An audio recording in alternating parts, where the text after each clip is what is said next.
سلام، من امین هستم از VFX Vision و در این قسمت میخوام راجع به نود گروه بندی Group Find Path صحبت کنم که میتونیم این رو از این قسمت داشته باشیم. خب چرا بعد از Group Expand راجع به Group Expression صحبت نکردم؟ چون که نیاز داره فهمی از اتریبیوت ها داشته باشیم. بعد از گروه ها میپردازم به اتریبیوت ها و در آخر برمیگردیم Group Expression رو توضیح میدیم.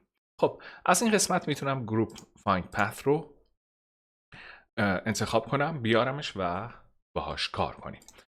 گروپ فایند پث بر اساس گروه قبلی که ساختید کار میکنه. چرا؟ چون وظیفه این نود اینه که مسیر رو بین المانهای گروه قبلی که ساختید براتون بسازه و در یک گروه جدید قرار بده. خب بریم به صورت عملی داشته باشیم. نیاز به یک گروپ نود دارم، بس میکنم دیگه. گروپ نود رو متوجه شدید چطور عمل میکنه و این رو میارم بر روی اج. فعلا روی پریمیتیو و ورتکس هم کار میکنه، اما یکی از آپشن هاش فقط بر روی اج کار میکنه. فعلا من از اج استفاده میکنم. یک اج رو اینجا انتخاب میکنم، یک اج رو اینجا، راست کلیک و اکسپت سلکشن رو میزنم. خب از این قسمت میام و گروپ 1 رو انتخاب میکنم. بگذارید این رو بگم.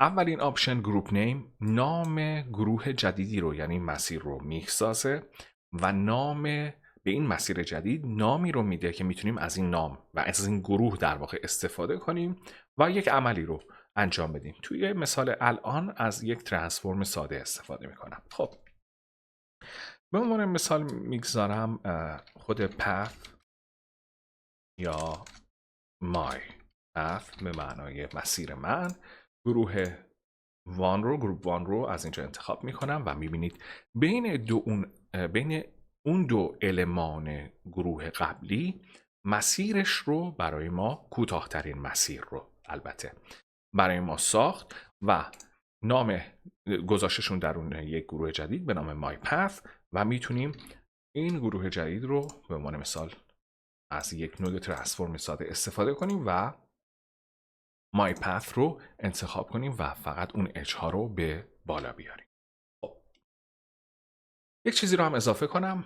دیدی که با یک کلیک من این رو صفر کردم. میتونید کنترل رو بگیرید، بیاید روی پارامتر و میدل کلیک رو، کلیک وسط ماوس رو بزنید و این برمیگرده به حالت دیفالتش. خب بریم سراغ این یک سری توضیحات بدم.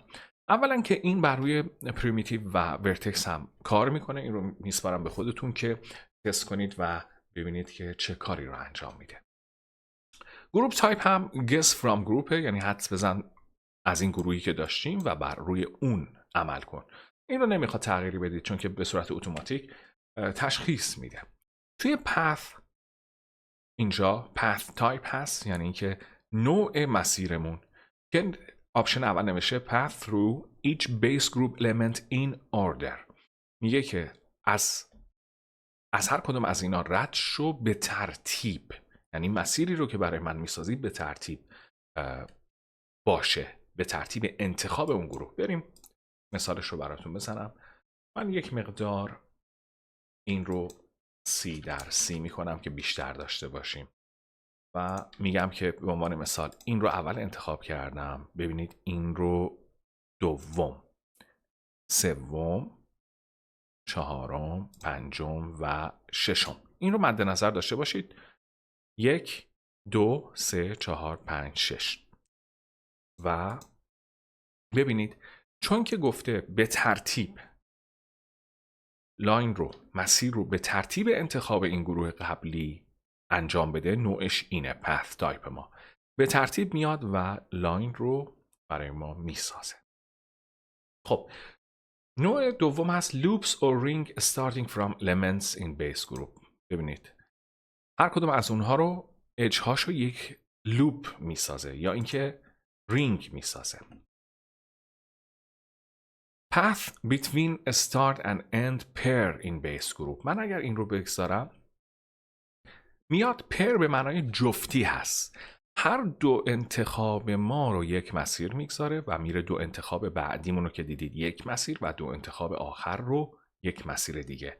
چون که اینجا 6 تا بود 3 مسیر رو تشکیل داد، ولی اگر 5 تا بود و این آخری رو نداشتیم یکی رو مسیری تشکیل نمیداد. اینجا path ending هست که پایان مسیری هست که شما در واقع نوع پایان مسیر هست که stop at end. خب اگر من اینجا رو شروع کرده باشم به end و پایان که میرسه میگه استاپ کن، دیگه مسیر رو ادامه نده. اما اگر بگم extend to edge، هر کدوم از اینا ببینید اومد تا اینجا، edge رو extend کرد و اینجا هم که شروع شده بود extend کرد و گسترش داد انتخاب ما رو. close path هم که مشخصه از اینجا میاد و یک مسیر کلوز رو برای ما ایجاد میکنه. من این رو برای stop and at end میگذارم. این آپشن avoid self intersection. intersect یعنی برخورد با هم دیگه. میگه که از self intersection، برخوردی که با خودش داره، پرهیز کن. که این تیک رو زدم و میبینید اگر بردارم بعضی جاها ممکنه intersect تشخیص بده و تغییر کنه مسیر ما. این آخر هم edge path style هست. prefer loop and allow ring. میگه که edge loop رو مثل اینجا این مسیر edge loop هست. اصلا edge هایی که به این صورت انتخاب بشن edge loop هست. میگه که prefer یعنی این که الان معنیشو میدونم به انگلیسی در واقع متوجهم چی میگه، ولی فارسیشو نمیتونم برگردم. ترجیح.